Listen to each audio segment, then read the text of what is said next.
మాజీ మంత్రి సీదిరి అప్పలరాజు తనయుడు అరవ్ ద్విచక్ర వాహనం ప్రమాదంలో ఈరోజు గొర్రెల కాపరి దానయ్య దుర్మరణం పాలయ్యారు. ఈ విషయంపై తొలినాళ్ళలో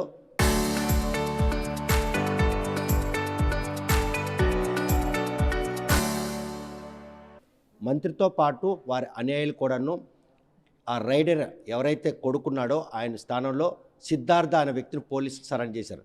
ఈ విషయంలో ప్రాథమిక స్థాయిలో నమోదైన ఎఫ్ఐఆర్లో మాత్రం మృతురాలు భార్య ఇచ్చిన ఫిర్యాదు మేరకు సిద్ధార్థే రైడ్ చేశారనే విషయాన్ని పోలీసులు నిర్ధారించి స్టేషన్ బెయిల్ కూడా ఇవ్వడం జరిగింది. కాకపోతే ఈ విషయంపై పలు అనుమానాలు తలెత్తిన నేపథ్యంలో 304 అంటే యాక్సిడెంటల్ డెత్ని ఈరోజు 302 అంటే పాత ఐపీఎస్ సెక్షన్ కింద మార్చడం పట్ల వైఎస్ఆర్ కాంగ్రెస్ పార్టీ శ్రేణులందరూ కూడా ఆందోళన వ్యక్తం చేస్తున్నారు. ఒక ప్రమాదాన్ని కూడాను హత్యగా చిత్రీకరించే ఒక కుట్ర జరుగుతుందన్నటువంటి విషయాన్ని వారు బాహ్య ప్రపంచంకి చెప్పే ప్రయత్నం చేస్తున్నారు. తన కుమారుడు ద్విచక్ర వాహనం ఢీక్కుని ఒక గొర్రెల కాపరి చనిపోయిన విషయాన్ని దాపెట్టేందుకు మాజీ మంత్రి చేసిన ప్రయత్నాన్ని కూడాను ఆయన కూడాను కేసు పెట్టాలని డిమాండ్ చేస్తున్నారు. మరి ఈ పరిణామాలన్నీ కూడా శ్రీకాకుళం జిల్లాలో రాజకీయపరమైనటువంటి కక్షలకు ప్రమాదాలు కూడాను హేతు అవుతున్నాయి అన్నటువంటి పరిణామాలు. ఈ విషయమై మనతో మాట్లాడడానికి లీగల్ సెల్ అడ్వైజర్ అయినటువంటి సింహ రాజశేఖర్ మనతో ఉన్నారు. చూస్తే కనుక తొలినాళ్ళలో అది యాక్సిడెంటు, అది unfortunately happened is called accident. కానీ అటువంటి యాక్సిడెంట్ని కూడా ఈరోజు హత్యగా చిత్రీకరించే ఒక కుట్ర పలాసలో మాజీ మంత్రి సీదిరి అప్పలరాజు కొడుకు ద్విచక్ర వాహనం ప్రమాదకు గురై దానయ్య దుర్మరణం పాడవ అనుకున్నటువంటి ఈ రాజకీయమైనటువంటి ఒక కుట్ర నడుస్తుంది. ఇదంతగా 100కి 100 పాళ్ళు సీదిరి అప్పలరాజు గారి అబ్బాయి ఈ యాక్సిడెంట్లో ఇన్వాల్వ్ అవ్వడం అనేది అబద్ధం. మీ అందరూ మేమేమో వేగ్గా ఒక రాజకీయ పార్టీగా ఖండించట్లే. యాజ్ పర్ అండ్ డాక్యుమెంట్ 10వ తారీఖు రాత్రి యాక్సిడెంట్ అయితే 11వ తారీఖు ఉదయం 8:30 ఎవరైతే చనిపోయారో ఆయన భార్య వచ్చి పోలీస్ స్టేషన్లో ఒక రిటర్న్ రిపోర్ట్ ఇచ్చింది. పలానా సిద్ధార్థ అనే అబ్బాయి గుద్దేయడం వలన బలమైన గాయాలు తగి మా ఆయన చనిపోయాడు. దాని గురించి మా వీధికి చెందిన 2 అబ్బాయిలు ఈ విషయం నాకు చూసి నాతో చెప్పారు. బేసింగ్ ఆన్ దట్ నేను సిద్ధార్థ మీద రిపోర్ట్ ఇస్తున్నాను, ఆయన అరెస్ట్ చేయండి అని ఆవిడ రిపోర్ట్ ఇచ్చింది. 11వ తారీఖు ఉదయమే ఆ అబ్బాయిని అరెస్ట్ చేయడం, స్టేషన్ బెయిల్ ఇచ్చడం అన్నీ జరిగిపోయాయి. 13వ తారీఖున ఈ యాక్సిడెంట్ అయిన 4 రోజుల తరువాత ఇన్ఛార్జ్ మినిస్టర్ శ్రీకాకుళం జిల్లా వచ్చి, అమ్మా నీకు మీ ఆయన చనిపోయినందుకు నీకు 10 లక్షలు ఇస్తున్నాను అని అనౌన్స్ చేస్తూ బయట ప్రపంచంకి లోన్ వేరే జరిగింది. అప్పుడు ఆ అమ్మాయి ఆవిడ మళ్ళీ స్టేషన్కి వచ్చి ఒక స్టేట్మెంట్ ఇచ్చింది. ఫస్ట్ది ఎఫ్ఐఆర్, రెండోది స్టేట్మెంట్లో ఏం చెప్పింది? కాదురా సిద్ధార్థ అన్నాడు కాడు, సీదిరి అప్పలరాజు గారి అబ్బాయే గుద్దీశాడని. ఏది కరెక్ట్? ప్రాథమికమైన రిపోర్ట్ అనేది క్రిమినల్ కేసులో చాలా ఇంపార్టెంట్. ఆ వీధి కాలనీల అబ్బాయిలే చూసిన వాళ్ళు ప్రత్యక్ష సాక్షులు ఆ రాత్రి ఆమెకు చెప్తే ఆ రిపోర్ట్ ఇచ్చింది. 4 రోజుల తర్వాత 10 లక్షలు తీసుకున్నాక నువ్వు పేరు మార్చిస్తే అది ఎంత అన్యాయం. అది కాన్స్పిరసీ. మర్డర్ అంటే కాన్స్పిరసీ, కుట్ర. ఏది కుట్ర ఎక్కడ ఉంది ఇక్కడ? ఇట్స్ క్లియర్లీ మేము యాక్సిడెంట్ని డినై చేయం, ఎవరు చేశారనేది డినై చేయం. ఎవరైతే చేశాడో ఆ అబ్బాయి యాక్సిడెంట్ చేశాడో క్లియర్గా వచ్చి కోర్టులో మీ స్టేషన్కి రావడం, మీరు స్టేషన్లో బెయిల్ ఇచ్చేయడం అన్నీ జరిగాయి. కానీ ఈ యాక్సిడెంట్ విషయంలో మాత్రం ఒక ద్విచక్ర వాహనాన్ని రైడ్ చేస్తూ ఒక మనిషిని బలంగా గుద్ది ఆయన అక్కడ దుర్మరణ స్పాట్లో డెత్ అయితే ఆ రైడ్ చేసిన వ్యక్తికి కూడా గాయాలు ఉండాలి. డే 1 సరెండర్ అయినటువంటి సిద్ధార్థ ఒంటి మీద ఇక్కడ కూడా గాయాలు లేవు. చూస్తే ఆ బైట్ వాండర్ అయినటువంటి ఎవరైతే అరవ్ ఉన్నాడు ఆయనకి మాత్రం తల మీద గాయాలు కావడం, సీసీ ఫుటేజ్లో ఆ రాత్రి మీద 10:03 అప్పలరాజు హాస్పిటల్ తీసుకు. ఈ పరిణామాలన్నీ పోలీసులు రీకన్స్ట్రక్షన్ దీంట్లోనే ఆయన బైక్ ఆయనే రైడ్ చేశారన్నటువంటి నిర్ధారణకు వచ్చి ఈరోజు ఆయన అదుపులో తీసుకున్నారు. మీరు సీసీ ఫుటేజ్లో పెట్రోల్ బంక్ దగ్గర ఆయిల్ కొట్టించేటప్పుడు తప్పించి, హాస్పిటల్లో తండ్రి అబ్బాయికి తీసుకెళ్ళినప్పుడు తప్పించి ఎక్కడ అరవ్ ఈ అప్పలరాజు గారి అబ్బాయి డ్రైవ్ చేసినట్టు కానీ యాక్సిడెంట్ జరిపినట్టు కానీ ఎక్కడా లేదు. మీరు కోయిన్సైడ్గా 2 ఇన్సిడెంట్లు జరగచ్చు. ఇక్కడ ఈ యాక్సిడెంట్ జరగచ్చు, అక్కడ ఆయనకి వేరే దెబ్బలు తగిలి తండ్రి హాస్పిటల్కి తీసుకెళ్ళచ్చు. దీన్ని ముడిపెట్టి రెండింటిని మిళితం చేసి ఈ యాక్సిడెంట్ క్రియేట్ చేసి తప్పుగా ఒక యాక్సిడెంటల్ డెత్ను మర్డర్ కింద మార్చడం అనేది 100కి 100 పాళ్ళు తప్పు. మీకు ఎంత అధికారం ఉన్నా ఇది ఎంతకాలం సాగదు. దీనికి ఇది యాక్సిడెంట్కి ఆ అప్పలరాజు గారి అబ్బాయికి ఏ విధమైన సంబంధం లేదు. ప్రమాదం జరిగింది కూడా అప్పలరాజు నివాసం ఇంటికి కూటివే దూరం పలాస ఇండస్ట్రియల్ ఏరియాలో పాత జాతీయ రహదారి దగ్గర. అంటే అక్కడ కనీసం వాకబుల్ డిస్టెన్స్ లాగే అనిపిస్తుంది. తక్షణమే అక్కడికి ఆయన చేరుకోవడం, ప్రమాదాన్ని కప్పిపెట్టేందుకు స్థానికుల సమాచారంతో ప్రయత్నించడం అనే ఒక అభియోగం ఉంది. కొడుకు గాయాలతో ఉన్నాడు, ఆయన హాస్పిటల్ చికిత్స నిమిత్తం తీసుకెళ్లారు. ఈ ప్రమాదానికి ఆ ప్రమాదానికి సింక్ ఎక్కడా కుదరలేదని పోలీసులు ఏమైనా మళ్ళీ ఎంక్వైరీ మోటోలో ఇది ఫైండ్ అవుట్ అయిందని. ఓకే మీరు ఒక్కసారి మనం వేగ్గా మాట్లాడిన దానికి ఉన్న ఆన్ రికార్డ్ ఎవిడెన్స్కి ఒక తేడా ఉంటుంది. సీదిరి అప్పలరాజు గారు ఈ రీకన్స్ట్రక్ట్ చేసి కొడుకుని తప్పించి ఇంకొకరిని పెట్టాడని చెప్పి ఎక్కడైనా ఒక్క మనిషి వచ్చి చెప్పాడా?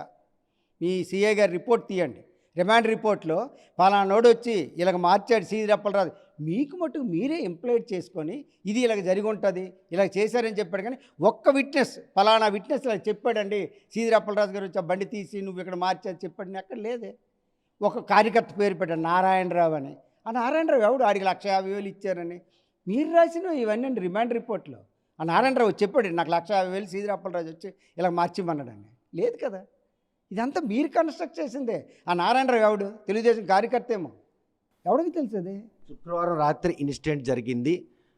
ఇన్ఛార్జ్ మంత్రి వాళ్ళ మృతుల ఇంటికి పరామర్శకి వెళ్ళేంత వరకు కూడా ఈ విషయాన్ని బాహ్య ప్రపంచం తెలిసే పరిస్థితుల నేపథ్యంలో తప్పని పరిస్థితుల్లో సీదిరి అప్పలరాజు తన కొడుకును పోలీసులకు అప్పచెప్పే పరిణామం జరిగిందా, లేకపోతే కావాలని కక్ష అనుకోవచ్చు?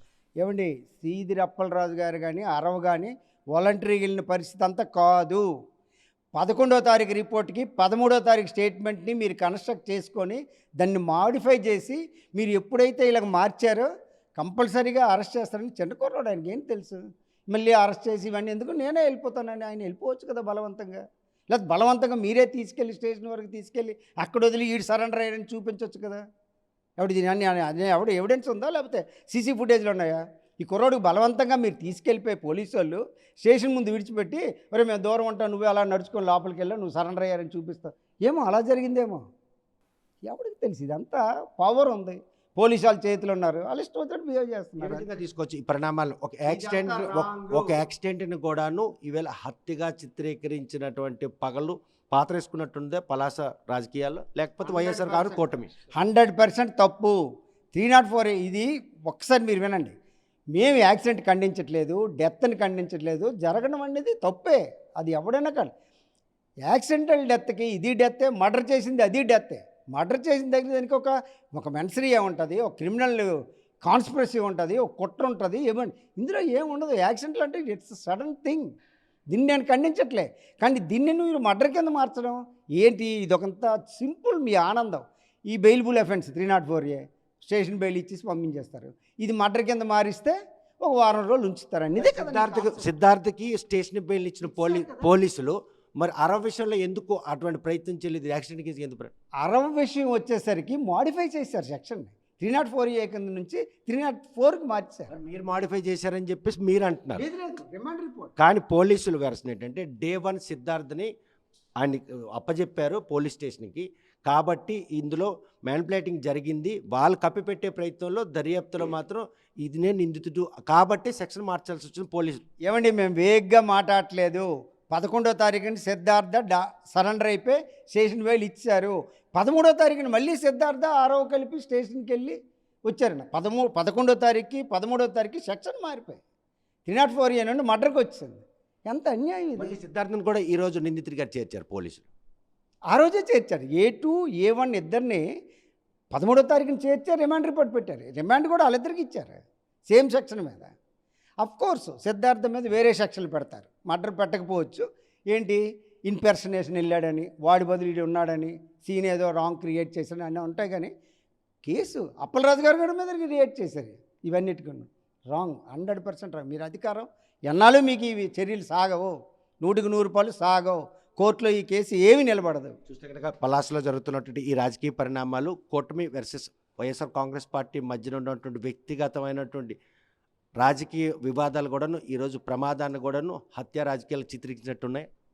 ఇది కేవలం ఒక రాజకీయ కక్షతోటి ఈరోజు ఈ ఒక యాక్సిడెంటల్ డెత్ని ఈవేళ తీసుకొచ్చి మర్డర్ కేసు కింద మార్చి పోలీసుల పైన ఒత్తిడి తీసుకొచ్చి ఈవేళ ఒక యాక్సిడెంట్ కేసుని మర్డర్ కేసు కింద మార్చేసి రాజకీయంగా ఒక మత్స్యకార నాయకుడైనటువంటి అప్పలరాజు గారు కుమారుణ్ణి ఇందులో చిత్రీకరించి 2 రోజులు టైం తీసుకొని మళ్ళీ పోలీసులపై ఒత్తిడి తెచ్చి ఇవన్నీ సెక్షన్స్ అన్ని మార్చేసి ఆయనపై అటెంప్ట్ మర్డర్ కేసు కింద ఆయన పెట్టడం అనేది ఇది అందరికి కనిపిస్తున్నటువంటి విషయమే. కానీ ఇలాంటి పరిస్థితులు, ఇలాంటి వ్యవహారాలు ఒక రాజకీయ పార్టీలో ఉన్నటువంటి వాళ్ళు చిన్న చిన్న ఈ సీఫ్గా ప్రవర్తించడం, ఒక యాక్సిడెంట్ని తీసుకెళ్ళి మర్డర్ కేసు కింద మార్చడం, ఒక యాక్సిడెంట్ జరిగినటువంటి మనిషికేమో 10 లక్షల రూపాయలు తీసుకొచ్చి ఇచ్చి నువ్వు ఇలా చెప్పని మళ్ళీ చెప్పించడం, అది ఒక సాంప్రదాయమైనటువంటి ఇలాంటి ఈ జిల్లాలో ఇటువంటి పరిస్థితులు, ఇలాంటి వ్యవహారాలు తీసుకురావడం అనేది చాలా దుర్మార్గమైనటువంటి చర్య. రాజకీయ పార్టీలు, రాజకీయాలు ఎప్పుడూ అధికారంలో ఎవరు శాశ్వతం కాదు. ఒక పార్టీ రాజకీయ పార్టీలో అధికారంలో ఉంటుంది, ఒకసారి ఉండదు. అధికారంలోకి ఉన్నదని చెప్పి అధికార యంత్రాంగాన్ని అంతా ఉపయోగించుకొని ఈ రకమైనటువంటి చర్యలు తీసుకోవడం ఇది సాంప్రదాయం కాదు. భవిష్యత్తులో అనేకమైనటువంటి పరిణామాలు దీనివల్ల ఇంకా చాలా రకాలుగా రాజకీయాల్లో ఇంకా కక్షలు పెరిగి మరింత ప్రమాదం జరిగే ప్రమాదం ఉంది అన్నటువంటి సంకేతాలు ఇప్పటికీ ఇంకా కనిపిస్తున్నాయి. దీనివల్ల మంచి పని కాదని ఈ సందర్భంగా హెచ్చరిస్తున్నాం. చూస్తే కనుక అబ్బాయిని యాక్సిడెంట్ చేసి అరెస్ట్ చేశారు. ఈవేళ సీదిరి అప్పలరాజు అబ్బాయిని కాపాడుకునే క్రమంలో చేసినటువంటి దీంట్లో ఆయన కూడా నిందించి చేర్చాలని కులం ఆపాదించి ఈరోజు యాదవులందరూ రోడ్డుకు వచ్చి ఆందోళన చేయడం వెనుకున్నటువంటి కుట్ర ఏమనుకుంటున్నారు? తప్పకుండా డెఫినెట్గా కుట్ర ఉంది. ఈ కేసు తాలూకు వివరాలన్నీ స్పష్టంగా మా సోదరుడు రాజశేఖర్ చెప్పడం జరిగింది. 10,000 రూపాయలు ఇన్ఛార్జ్ ఇవ్వడం, 10 లక్షలు ఇవ్వడం ఆయనకే పెద్ద కుట్ర ఆల్రెడీ అందరికీ అర్థమైనటువంటి విషయమే. మరి ఈ మ్యానిపులేట్ చేసిన తిరిగి వీళ్ళ మీద వేయటం, ఎవరి మీద, అప్పలరాజు మీద, ఆ కుటుంబం మీద వేయటం చేసేసి దానికి పోలీసులు సహకరిస్తున్నారు, పెద్ద ఆఫీసర్స్ సహకరించారు 100%. కాబట్టి ఇది 100% కుట్ర జరుగుతుంది. ఈ విషయం ఒకటే కాదు, రాష్ట్రం మొత్తం మీద ఏ మండలంలో, ఏ పంచాయతీలోనో ఎక్కడ ఏది వచ్చినా ఒక అనామకుడైనటువంటి తెలుగుదేశం కార్యకర్త అది ఏది చెప్తే చేసేస్తున్నారు అధికారులు.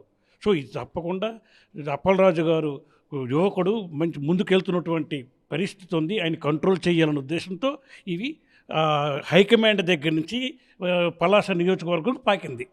చూస్తే కనుక ఈరోజు ఈ పరిణామాలన్నీ చూస్తుంటే కూటమి పాలనలో ఒక యాక్సిడెంట్ కూడాను హత్య కేసుగా చిత్రించే ఒక ఇన్సిడెంట్ పలాస నియోజకవర్గంలో జరిగిందండి.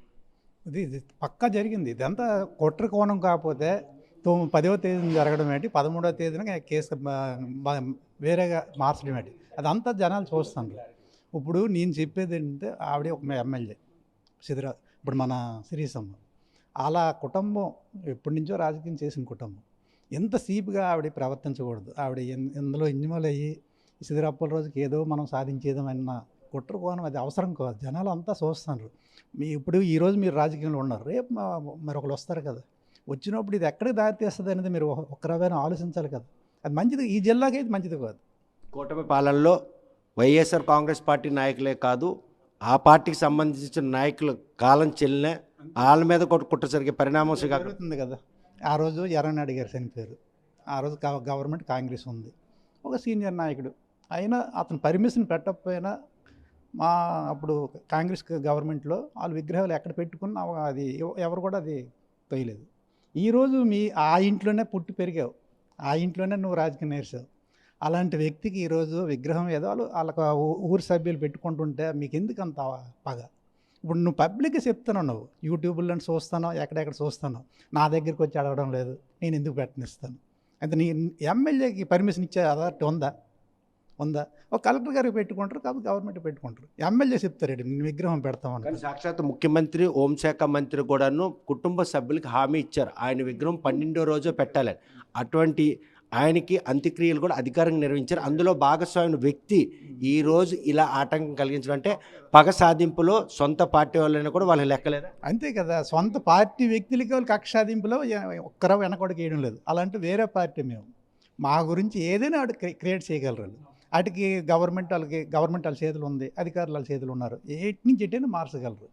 ఇప్పుడు మా పార్టీ వ్యక్తిగత గుండాపుడు సూనన్న ఈ శ్రీకాకుళంలో ఒక 5 సార్లు ఎమ్మెల్యే గెలిచారు కనుక మేము అది చెప్తున్నాం తప్ప ఇప్పుడు వాళ్ళకి విగ్రహం పెడితే మాకేట వస్తుంది, పెట్టకపోతే మాకేట వస్తుంది. కానీ పెట్టనివ్వకుండా అడ్డుకోవడం మాత్రం మీకు కూడా ఆవేదన కలిగిస్తుంది. మాకు కూడా ఆవేదన కలుగుతుంది. అదే ఇంట్లో పుట్టి ఆ ఇంట్లోని రాజకీయ నేర్చే వ్యక్తి మీద నీకు ఎందుకు అంత కక్ష?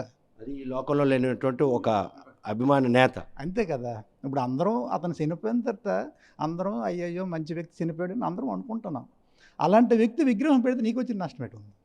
చూస్తే కనుక పలాసలో మాజీ మంత్రి సీదిరి అప్పలరాజు తనయుడు బైక్ యాక్సిడెంట్ ఈరోజు పలు మలుపులు తిరుగు లాస్ట్కి ఆయన అరెస్ట్ చేసిన పోలీసులు మాత్రం ఎవరైతే డే 1 సిద్ధార్థ తాను యాక్సిడెంట్ చేశారని సరెండర్ అయ్యారో ఆయన కూడా అరెస్ట్ చేశారు. ఈ పరిణామాలని ఓవైపు అయితే మరోవైపు చూస్తే కనుక రాజకీయ కక్ష సాధింపుల్లో ప్రతిపక్షాలే కాకుండా అధికార పార్టీకి సంబంధించిన వ్యక్తులను కూడా విడిచిపెట్టినటువంటి పాలన ఈరోజు కూటమి నాయకులు మాత్రం కొనసాగిస్తుంది. అందుకు స్వర్గీయ గుండా అప్పలసూరిని ఆయన విగ్రహ ప్రతిష్ఠ కోసం ఏర్పాటు చేసినటువంటి దిమ్మలను పదే పదే తొలగించిన విషయం కాంగ్రెస్ వాదమైనా కూడా తమకు కూడా ఆవేదన కలిసి కక్ష సాధింపులు కూటమి ప్రభుత్వం కేర్ ఆఫ్ అడ్రస్గా వ్యవహరిస్తుంది. ఈ పరిపాలన ఆ ప్రభుత్వానికి అంతగా మంచి కొడుతూ ప్రభుత్వాలు ఉంటాయి పోతాయి, కానీ చేస్తున్నటువంటి పరిణామాలను ప్రతి ఒక్కరూ చూస్తుంటారు. పలాస రాజకీయాలు శ్రీకాకుళం జిల్లాకు తలవంపులు తెచ్చేలా ఉన్నాయని మాత్రపడుతున్నాం. మరి ఈ విషయంలో పోలీసులు సమగ్ర దర్యాప్తు జరిపి ఇప్పటికే అప్పలరాజును అరెస్ట్ చేయాలని డిమాండ్ విషయంలో అప్రమత్తంగా ఉంటారా, లేకపోతే కూటమి నాయకుల ఒత్తిడికి లొంగి చట్టాన్ని దారి మళ్లిస్తారా అనే విషయం వేచి చూడాల్సిందే. వీడియో జర్నలిస్ట్ రామకృష్ణతో సత్యం, RTV శ్రీకాకుళం.